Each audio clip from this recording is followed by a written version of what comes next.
Welcome to episode 79 of Let's Play Civilization 3 Play the World, or as I like to call it, one more episode of kicking Celtic butt. Alrighty, where did we leave off? That's right, we just destroyed their city up there. Now you see there's a big gap where there's no city, and I want to fill that in as soon as I possibly can. But for the meantime, I don't have to worry about it anymore, so I'm sending most of my tanks out. Although I'm keeping a few of my tanks there for when I do found those cities. If I found a city at that very corner, I can take advantage of both whale sources up there. It can be a whaling city.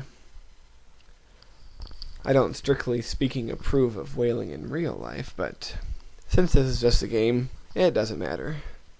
It gives us food and shields. So, well, we're sending tanks to attack the city of... I don't remember what it's called, but it's the city we're attacking. It's one of their core cities, or at least close to being a core city, so it's undoubtedly going to be very heavily protected. So we're dealing with all these new workers I have, so I'm just sending them to different parts of my empire. Automate bombing is going on. Hopefully some serious and or permanent damage is happening. Right, my workers are moving around. So many workers. So many of them from enemies that I have captured. Now this boat is spying on the Germans. Not really too much I can see. However, a lot of their terrain is rather underdeveloped, which, as strong as they are now, imagine how strong they're going to be once they develop it more.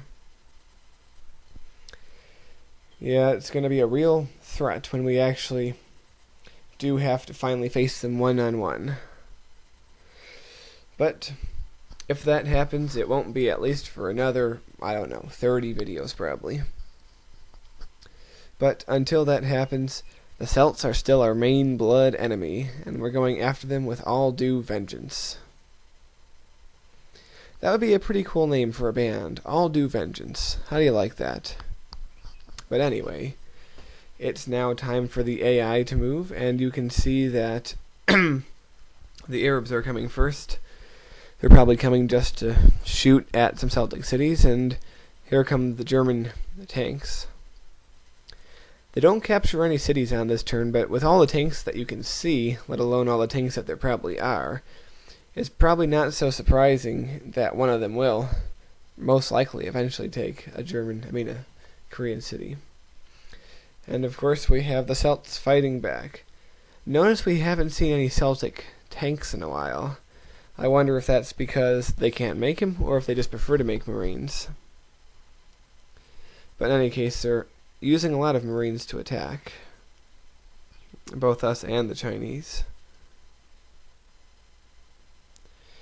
But they only have so many, and they can't possibly hold off against our massive number of tanks. And Chinese are moving on. Looks like they're ignoring the Celts altogether and going towards the Germans, which is alright by me. I don't really need the Chinese help with the Celts that much. Would rather have them go off and fight the Germans and possibly do some damage for later. Alright, only 8 turns away from the United Nations. I'm very excited. Now, like I always do, I'm not wasting any time on getting down to our main attraction. We're going to send our first 2 bombers to bomb that city. And now, no, don't care about him right now.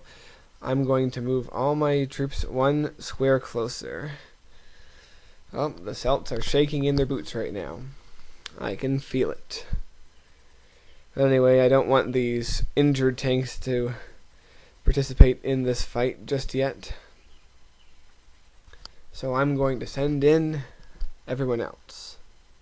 And away we go. As can be expected, It's a heavily fortified city with artillery and everything. So we are going to take no chances and spare no one, as we send in a whole big column of tanks to take him down. Alright. A lot of them are getting injured, and I seriously wonder if I'm going to be able to finish this battle, especially since that guy is gone. But we start turning it around here. Only this guy left, and will we get him? He's dead, and yes, the city is ours. And what do? We burn it to the ground. Yes. The city is now gone. One of the Celt's important cities is now completely erased. Alrighty. Let that victory soak in just for a minute there. Okay, what we're going to do now is, you remember I had made some settlers. I'm going to fill in some of the spaces left by my destroying of the Celtic cities. But not before I move some workers. Okay, there's a settler. I wanted to settle both places up there, but I'm only going to send one up there, and he won't actually get into position until the next turn because of the lack of road, but that's okay.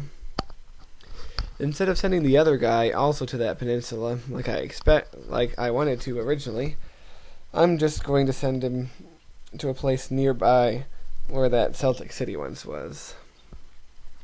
First, of course, I just want to get this guy out of the way since he's blocking the road.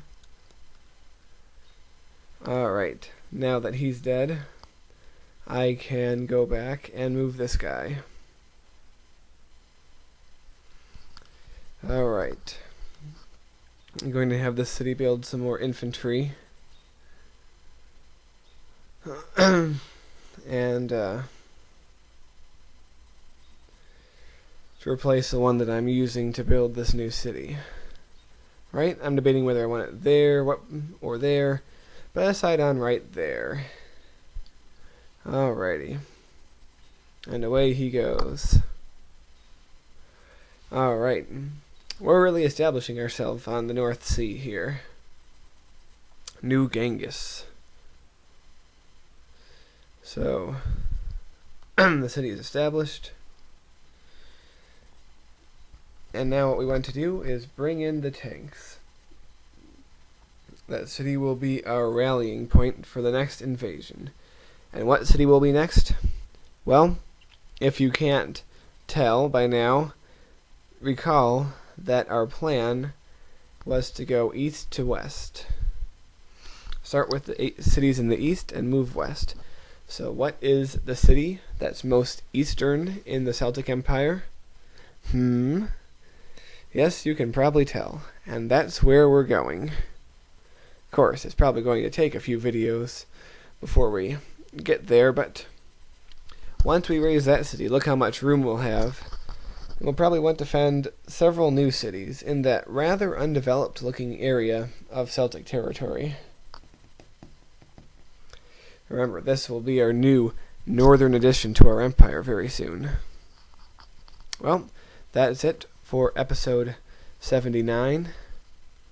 I hope you enjoyed it, and I hope to see all of you again on episode 80, coming up soon. So, have a good one, everyone. So long.